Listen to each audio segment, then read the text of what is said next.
TTP ব্যাপারটা হচ্ছে আমরা আরো 3 মাস আগে আমরা সাভারের একজনকে পেয়েছি যিনি টিটিপিতে যুদ্ধে অংশগ্রহণের জন্য গিয়েছিলেন, পরে যুদ্ধে অংশগ্রহণের জন্য গিয়েছিলেন অথবা উনি ওমরা করতে গিয়েছিলেন, ফেরত আবার পাকিস্তানে এসছেন, ওখানে তার বন্ধু তাকে যুদ্ধে অংশগ্রহণ করতে বলেছে, তারপরে ফেরত চলে এসছেন, এটা তার দাবি।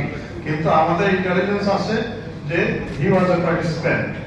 আমরা তাকে অ্যারেস্ট করেছি, তার মাধ্যমে আমরা তার অন্য যারা সহযোদ্ধা আরো আছে কিনা তাদের ব্যাপারে এই আমাদের অ্যান্টি টেররিজম ইউনিট তদন্ত করছে। রিসেন্টলি আমরা এই পত্রিকায় দেখলাম যে ফয়সাল নামে আরেকজন তার আগে গিয়েছিলেন এবং উনি নিহত হয়েছেন।